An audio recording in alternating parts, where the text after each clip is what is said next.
राऊतसाहेब, मुंबईचा महापौर कोण होणार या बाबतीतला सस्पेन्स हळूहळू दूर होताना दिसतो आहे.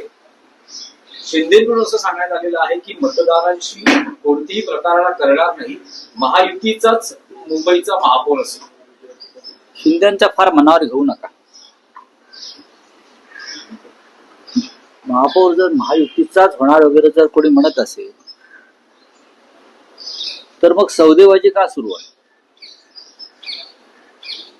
सौदेबाजी का सुरू आहे?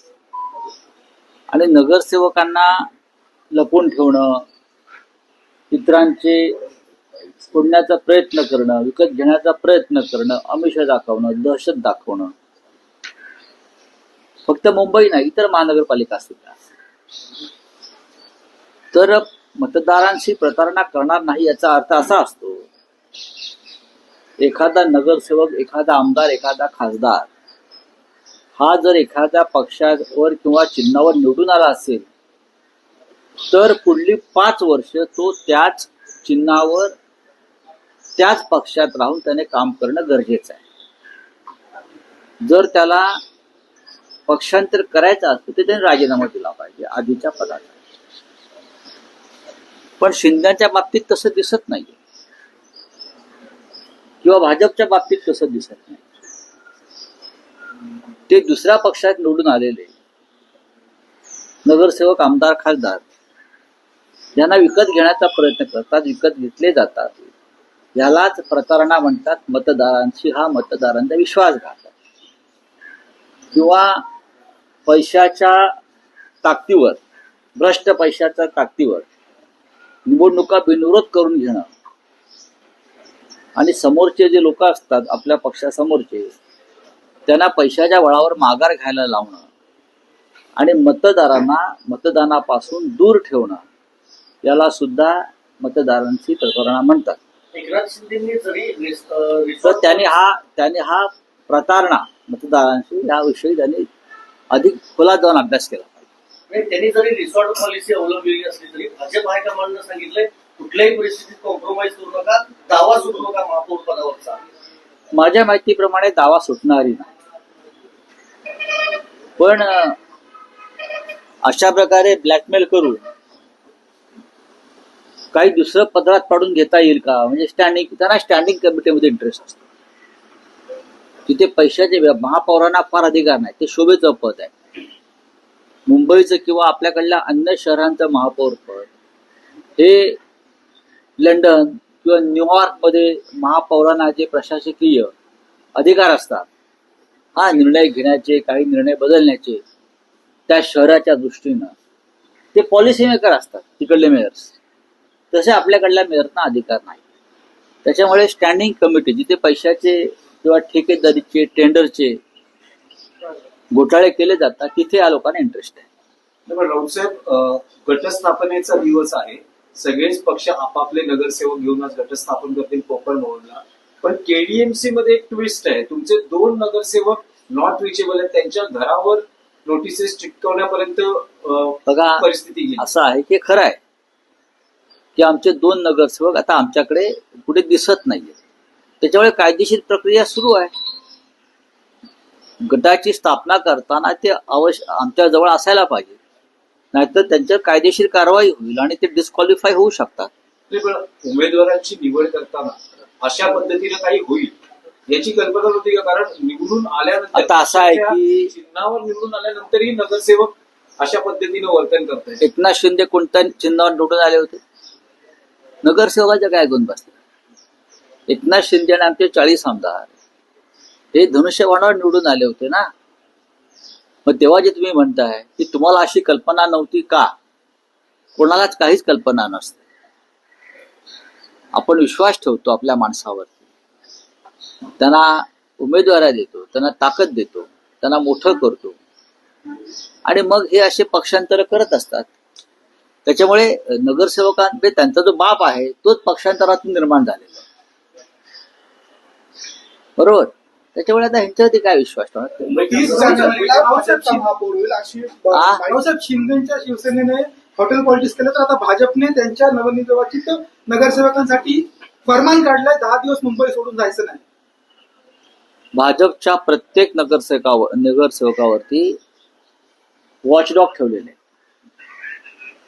त्या भागातले कार्यकर्त्यांना त्यांनी सांगितलंय की या माणसावर लक्ष, म्हणजे नगरसेवकांवरती लक्ष, म्हणून ते घरीच आहेत पण त्यांच्यावर लक्ष आहे. ते कुठे जातात, काय करतात, कुठे बसतात, त्यांचे फोन, किंबहुना जे नगरसेवक आत्ता ताज न्यायालयामध्ये कैद खाण्यात आहेत त्यांचे फोन टॅप केले जात आहेत. मी तुम्हाला सांगतो, जरी रश्मी शुक्ला नसल्या तरी प्रक्रिया तीच आहे. फोन टॅप केले जात आहेत, त्यांचे फोन टॅप केले जात आहेत. जे ताज लँडसेंटच्या कैदखान्यामध्ये बंद आहेत त्यांचे फोन टॅप केले जातात. भाजप आपल्या स्वतःच्याच नगरसेवकांचे फोन टॅप करत आहे. 30 जानेवारीला शिंदे गटाचे काही नेते हे दिल्लीत जात आहेत. मी तुम्हाला कालच म्हणालो ना, राहुल शेवाळे दिल्लीत गेलेले. मी तुम्हाला कालच म्हणालो ना की दिल्लीतून चाव्या मारल्या जात आहेत म्हणून. तुम्ही ऐकलं असेल की मी असं म्हणालो की मुंबईचा महापौर कोणी दिल्लीतून ठरवलं जाईल. हे आतापर्यंत इतिहासात घडलं नव्हतं. आणि राऊत साहेब म्हणजे मुंबईचा महापौर ठरवण्यासाठी शिंदे गटाच्या नेत्यांना किंवा पुढाऱ्यांना जाऊन अमित शहाच्या पायाशी बसावं लागतंय. मी वारंवार सांगतोय, महापौर मुंबईचा आहे, महाराष्ट्राचा आहे, आणि शिंदे आणि त्यांच्या लोकांना दिल्लीत चक्रा माराव्या लागत आहेत. हाच महाराष्ट्राचा अपमान. नाही राऊत साहेब, दिल्लीऐवजी आता बदल आंतरराष्ट्रीय स्तरावर गेले. दावोस मध्ये सुरू आहे मुंबईचा महापौर कोण होणार आहे. नाही, दावोसमध्ये मुख्यमंत्री दावोस मध्ये आहे. उद्योग मंत्री शिंदेचे जे विश्वासू आहेत ते उदय सामंत दावोस मध्ये आहेत. एकनाथ शिंदे आणि मुख्यमंत्र्यांचं फोनवर बोलणं सुरू आहे. तर कदाचित दावोस मध्ये हा निर्णय होऊ शकतो. असं आहे की दावोसमध्ये गुंतवणुकीवर चर्चा कमी सुरू आहे आणि ते जे उद्योग मंत्री आणि मुख्यमंत्री यांच्यामध्ये मुंबईच्या महापौरावरच चर्चा सुरू असते. त्याच्यामुळे ह्या वेळेला मुंबईत महाराष्ट्रात गुंतवणूक कमी येणार आहे. कागदावरती असली तरी कमी येणार आहे, कारण सगळ्यांची गुंतवणूक ही मुंबई महानगरपालिकेच्या महापौर पदाच्या संदर्भात होते. 30 जानेवारीला भाजपचाच महापौर होतोय, कुठेतरी शिंदे गटाची जी इच्छा आहे तिला सुरून लागतोय. नाही, कोणाच्या इच्छा कशा असतात आता मी सांगू शकत नाही ना. त्यांच्याकडे सध्या आकडा आहे, आकडा चर्चाच आहे, बरं का. ते चौकार मारतील तर आम्ही षटकार मारू. रावसाहेब चंद्रपूरमध्ये भाजप आणि ठाकरेंची सेना ही सत्ता स्थापन करते आणि तिथे ठाकरेंना महापौर पद मिळते. तशीच परिस्थिती मुंबईत येऊ शकते. बघा, चंद्रपूरचा विषय अद्याप पूर्ण व्हायचा आहे आणि त्या संदर्भात अंतिम निर्णय झालेला नाही कोणत्याही प्रकारचा. नक्कीच आमच्याशिवाय तिथे महापौर कोणाचाही बसणार नाही, हे खरं आहे. एका बाजूला काँग्रेस आहे, दुसऱ्या बाजूला भारतीय जनता पक्ष आहे. स्थानिक विषय लक्षात घेऊन शिवसेना पक्षप्रमुख निर्णय घेतील. आज दिल्लीमध्ये राष्ट्रीय अध्यक्षपदाची प्रक्रिया चालू आहे, भाजपच्या राष्ट्रीय अध्यक्षपदाची. त्यासाठी सगळे नेते दिल्लीत गेले. त्यांनी केंद्रीय नेतृत्वासमोर असं म्हटलेलं आहे की स्ट्राईक रेट भाजपचा कमी आला, एकनाथ शिंदे यांनी जास्त जागा लढल्यामुळं नुकसान झालं भाजपचं, असं थेट केंद्रीय नेतृत्वासमोर. हा त्यांचा अंतर्गत प्रश्न आहे. महानगरपालिका निवडणुका संपलेल्या आहेत. निवडणुकांचं एक वर्तुळ पूर्ण झालेलं आहे, लोकसभा ते महानगरपालिका. भविष्यामध्ये एकनाथ शिंदे यांना आपल्या बरोबर ठेवायचं की नाही याच्यावर सुद्धा दिल्लीमध्ये लवकरच चिंतन आणि मंथन सुरू होणार आहे. राऊत साहेब, जी सतत विरोधी पक्ष मागणी करत आलेला आहे की बॅलेट पेपरवर निवडणुका घ्याव्या. कर्नाटकमध्ये स्थानिक स्वराज्य संस्थांच्या निवडणुका या बॅलेट पेपरवर होतात. तेलंगणात झाल्या स्थानिक स्वराज्य संस्थांच्या निवडणुका बॅलेट पेपरवर झाल्या.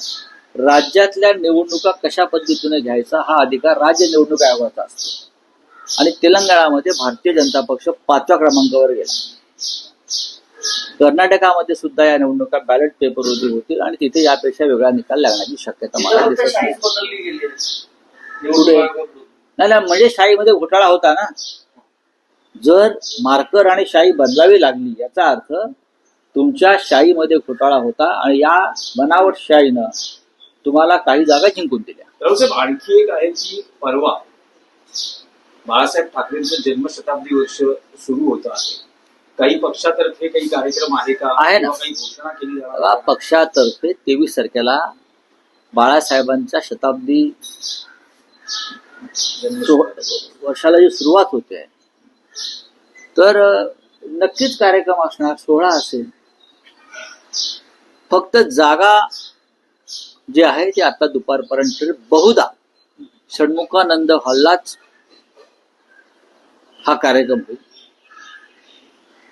शिवसेना आणि मनसे यांनी हा कार्यक्रम एकत्र करावा अशी आमची भूमिका आहे आणि त्या संदर्भात सन्माननीय राज ठाकरे महाराष्ट्र नवनिर्माण सेनेचे प्रमुख यांच्याशी आमची चर्चा झाली. शिवसेना आणि राष्ट्रवादी काँग्रेसमध्ये जी फूट पडली त्यानंतर चिन्ह तिकडे दिलं गेलं, त्या विरोधात तुमच्या ज्या याचिका दाखल आहेत त्याच्यावर उद्या सुनावणी होते. तुमच्या गटाला 3 तासांचा युक्तिवादाचा वेळ आहे. राष्ट्रवादीला म्हणजे अजित पवार आणि एकनाथ शिंदे यांच्या गटाला 2-2 तासाचा वेळ देण्यात येईल. या सगळ्या संदर्भात काय ना, उद्या पाहू ना, तारीख पडते की देवतेचा अंतरात्मा जागा होतो. बरं का, आतला आवाज जो असतो ना तो जागा होतोय आणि संविधानाची किती बूज राखली जाते हे उद्या आम्हाला कळेल. न्यायाधीशांचं एकूण कल असं आहे की 2 दिवसात अंतिम सुनावणी पूर्ण करून चांगली गोष्ट, निकाल चांगली गोष्ट आहे. आम्ही त्याचं स्वागत करतो. चिन्ह मिळेल असं वाटतं? 23 नाही, मी जानेवारी आता काहीच सांगत नाही. आम्हाला खरं म्हणजे आम्ही याचिका दाखल केल्यावरती पहिल्या 2 महिन्यातच चिन्ह मिळायला पाहिजे. अत्यंत बेकायदेशीरपणे एकनाथ शिंदेच्या बेकायदेशीर पक्षाला 4 महत्वाच्या निवडणुका चिन्हावर लढू दिल्या. हे संविधान विरोधी आहे. बाळासाहेब ठाकरेंचा पक्ष बरं का कोणातरी आयऱ्या घराच्या हातात देणं हा महाराष्ट्राचा आणि मराठी माणसाचा अपमान आहे. 23 तारखेला महासंघर्ष आज हे कोकण भवनला जाऊन करू द्या, ती एक प्रक्रिया आहे. आज करणार नाहीये ते. या निकालाचा संदर्भ असतो त्यासाठी नाही, बहुधा ते भाजपमध्ये विलीन होणार असते.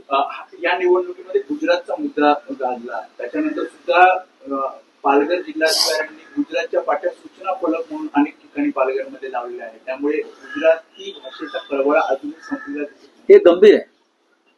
हे गंभीर आहे आणि याच्यावरती आम्हाला एकत्र बसून सर्वच पक्षांना महाराष्ट्रातला विचार करावा लागेल की पालघर हा भाग महाराष्ट्राचा आहे की बुलेट ट्रेनच्या निमित्तानं, वाढवण बंदराच्या निमित्तानं हा बाजूच्या राज्याला जोडला गेलाय. हा नकाशा एकदा महाराष्ट्राच्या मुख्यमंत्र्यांनी जाहीर करावा. 2004 पासून अनुसूचित जातीचा महापौर झाला नाही. सकारात्मक पद्धतीने आरक्षण सोडत झाल्यास भाजप शिवसेनेला अडचण होऊ शक्यता आहे, कारण का अनुसूचित जातीचे नगरसेवक फक्त ठाकरेंकडेच आहेत. येऊ द्या ना, सोडत झाली का बघू. चले, हिंदी में क्या है कुछ. सर, ये मेयर जो है वो दिल्ली में डिसाइड हो रहा है, इस बारे में क्या कह रहे हैं? ये पहली बार इतिहास में हो रहा है. इतिहास में पहली बार हो रहा है कि मुंबई का मेयर दिल्ली में अमित शाह डिसाइड करेंगे. भारतीय जनता पार्टी के हाईकमांड डिसाइड करेंगे. अब तक हमारी पूरी जिंदगी जो मुंबई में राजनीति में गई, हमने कभी देखा नहीं कि मुंबई का मेयर तय करने के लिए यहाँ के राजनीतिक दल, खास करके जो अपने आप को शिवसेना बताते हैं, एकनाथ शिंदे और उनके 40 लोग जो अपने आप को हम शिवसेना है असली, उनको दिल्ली में जाना पड़ रहा है झुक कर. ये शिवसेना है क्या? बाला साहब ठाकरे अगर होते तो उनको एक कान के नीचे लगाकर बाहर निकाल देते. ऐसी नौबत क्यों आई है सर? ये लाचार लोग हैं. ये लाचार लोग हैं. उनको स्वाभिमान नहीं है, उनको अभिमान नहीं है, उनको अस्मिता नहीं है. बस उनको सिर्फ सत्ता चाहिए और सत्ता के लिए दिल्ली के तलवे चाटने के लिए ये लोग तैयार हैं. सर, पालघर में गुजराती बोर्ड लगे हैं, साइन बोर्ड लगे हैं सर. देखिए, गुजराती भाषा को हमारा विरोध नहीं है ना. मुंबई में गुजराती रहते हैं, पूरे महाराष्ट्र में गुजराती रहते हैं. गुजरात में महाराष्ट्रियन लोग, मराठी लोग रहते हैं, बड़ौदा में रहते हैं, सूरत में रहते हैं. अब CR पाटिल जो है वो जलगांव से है. लेकिन क्या ये पॉलिसी बनी है महाराष्ट्र सरकार की? अगर है तो गुजरात में भी मराठी बोर्ड लगा दीजिए ना. ऐसा कुछ नहीं. सभी भाषा राष्ट्रभाषा है. मोहन भागवत जी ने कहा है ना, सभी भाषा राष्ट्रभाषा है. तो मुंबई पालघर की भाषा मराठी है, तो वहां गुजराती बोर्ड क्यों है? जो ठेकेदार अब वाडवण बंदर पोर्ट के लिए आ रहे हैं उनके लिए लगाई है क्या? चलिए, थैंक यू.